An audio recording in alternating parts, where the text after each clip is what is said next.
the big attack across the River Orne an attempt to gain elbow room for our forces to deploy, or did Montgomery intend to break right through the German lines?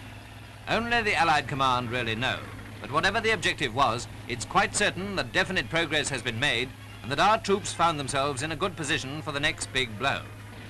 In preparation for the original push, British armour poured across the Orne into our small bridgehead.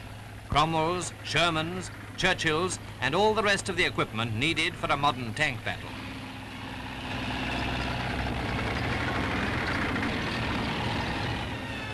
The attack opened with the greatest air blow ever struck in support of a land army. Air Marshal Leigh-Mallory was there as target indicators were dropped for 2,000 British and American heavy and medium bombers to the accompaniment of a terrific artillery barrage.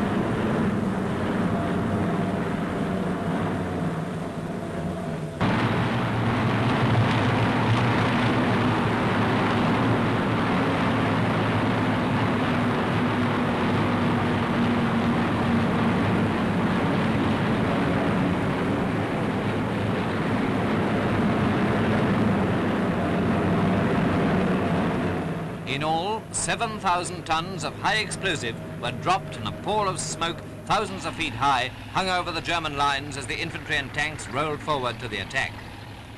As we advanced, there was plenty of evidence of the accuracy of the air blow. Some of the targets were factories which the Germans were using as strong points and observation posts. As you can see, the word strong point soon lost its meaning. Village after village was taken, and in each there was desperate fighting. British and Canadian troops mopped up snipers, and the attack went on.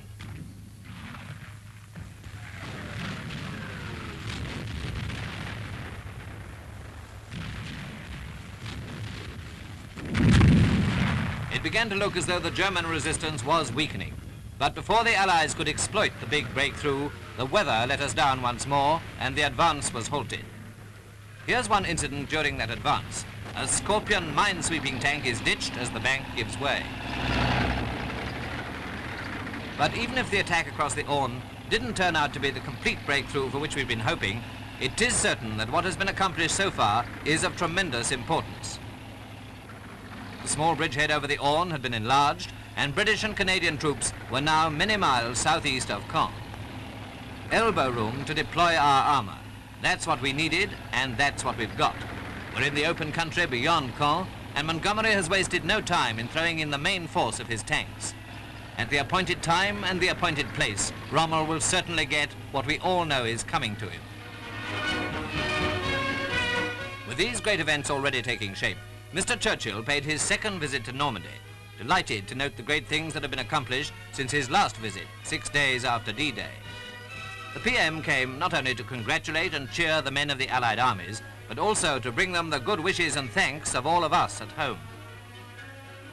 Mr Churchill visited Cherbourg, where he saw great work in progress to make the port serviceable again.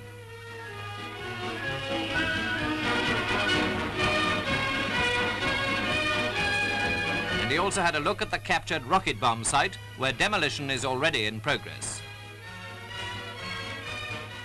Before his trip to the American sector, he'd spent several days with the British troops. He went right up into Caen, and with Generals Montgomery and Dempsey, he drove across the River Orne.